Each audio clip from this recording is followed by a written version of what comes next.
आप सबको जय मसीह की। आज तारीख है 22/9/2025 और हम शाम का वचन पढ़ेंगे। हम पढ़ेंगे सभोपदेशक की पुस्तक में से उसका 10, 11 और 12 अध्याय।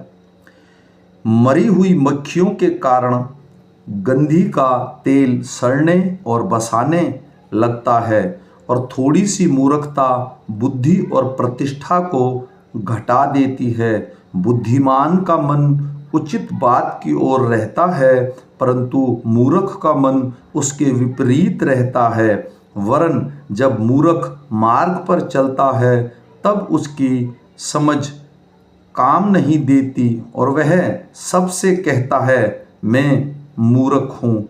यदि हाकिम का क्रोध तुझ पर भड़के तो अपना स्थान न छोड़ना, क्योंकि धीरज धरने से बड़े बड़े अपराध रुकते हैं। एक बुराई है जो मैंने सूर्य के नीचे देखी, वह हाकिम की भूल से होती है, अर्थात मूर्ख बड़ी प्रतिष्ठा के स्थान में ठहराए जाते और धनवान लोग नीचे बैठते हैं। मैंने दासों को घोड़ों पर चढ़े और रईसों को दासों के समान भूमि पर चलते हुए देखा है। जो गड्ढा खोद वह उसमें गिरेगा और जो बाड़ा तोड़े उसका सर्प डसेगा। जो पत्थर फोड़े वह उनसे घायल होगा और जो लकड़ी काटे उसे उसी से डर होगा। यदि कुल्हाड़ा थोथा हो और मनुष्य उसकी धार को पैनी न करे तो अधिक बल लगाना पड़ेगा, परंतु सफल होने के लिए बुद्धि से लाभ होता है। यदि मंत्र से पहले सांप डसे तो मंत्र पढ़ने वाले को कुछ भी लाभ नहीं।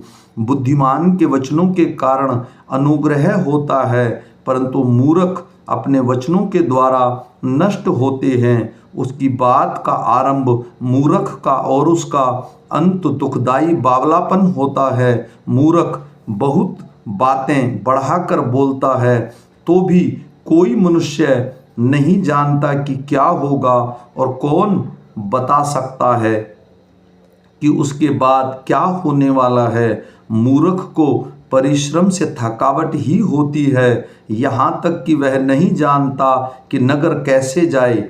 हे देश, तुझ पर हाय, जब तेरा राजा लड़का है और तेरे हाकिम प्रातःकाल भोज करते हैं। हे देश, तू धन्य है जब तेरा राजा कुलीन है और तेरे हाकिम समय पर भोज करते हैं, और वह भी मतवाले होने को नहीं वरन बल बढ़ाने के लिए।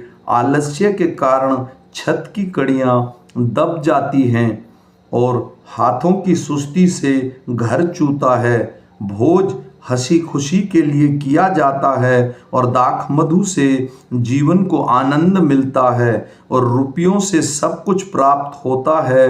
राजा को मन में भी शाप न देना, ना धनवान को अपने शयन की कोठरी में से शाप देना, क्योंकि कोई आकाश का पक्षी तेरी वाणी को ले जाएगा और उसको उड़ाने वाला जंतु उस बात को प्रकट कर देगा। अपनी रोटी जल के ऊपर डाल दे, क्योंकि बहुत दिन के बाद तू उसे फिर पाएगा। 7 वरन 8 जनों को भी भगा दे, क्योंकि तू नहीं जानता कि पृथ्वी पर क्या विपत्ति आ पड़ेगी। यदि बादल भर जल भरे हैं तब उसको भूमि पर उड़ेल देते हैं, और वृक्ष चाहे दक्षिण की ओर से गिरे या उत्तर की ओर, तो भी जिस स्थान पर वृक्ष गिरेगा वहीं पड़ा रहेगा। जो वायु को ताकता रहेगा वह बीज बोने न पाएगा, और जो बादलों को देखता रहेगा वह लवने न पाएगा।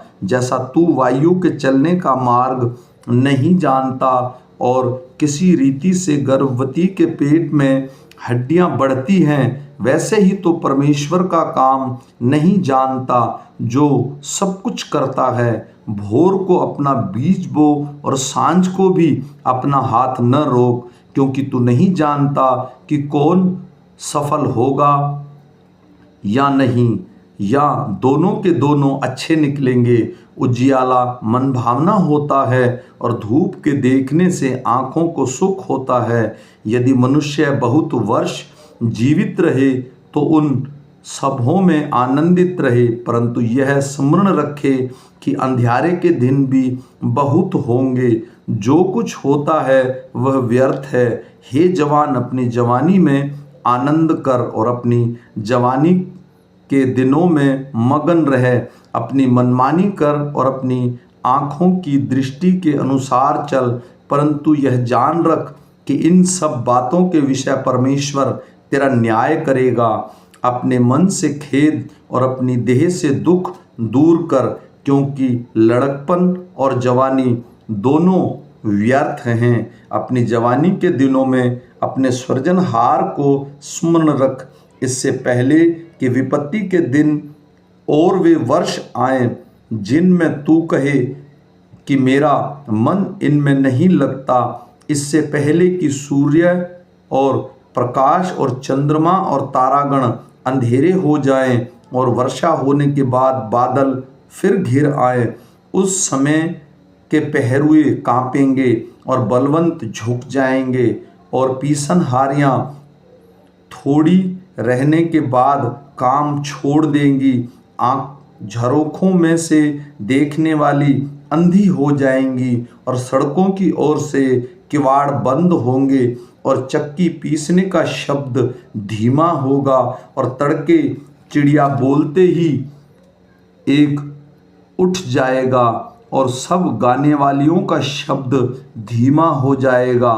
फिर जो ऊंचा हो उससे भय खाया जाएगा और मार्ग में डराने वाली वस्तुएं मानी जाएंगी। बादाम का पेड़ फूलेगा और टिड्डी भी भारी लगेगी और भूख बढ़ाने वाला फल फिर काम न देगा, क्योंकि मनुष्य अपने दास के घर को सदा के घर को जाएगा और रोने पीटने वाले सड़क सड़क फिरेंगे। उस समय चांदी का तार दो टुकड़े हो जाएगा और सोने का कटोरा टूटेगा और सोते के पास घड़ा फूटेगा और कुंड के पास रहट टूट जाएगा। तब मिट्टी ज्यों की त्यों मिट्टी में मिल जाएगी और आत्मा परमेश्वर के पास जिसने उसे दिया लौट जाएगा। उपदेशक कहता है, सब व्यर्थ ही व्यर्थ, सब कुछ व्यर्थ है। उपदेशक जो बुद्धिमान था वह प्रजा को ज्ञान भी सिखाता रहा और ध्यान लगाकर और जांच परख करके बहुत से नीति वचन क्रम से रखता था। उपदेशक ने मन भावने शब्द खोजे और सिधाई से सच्ची बातें लिख दी।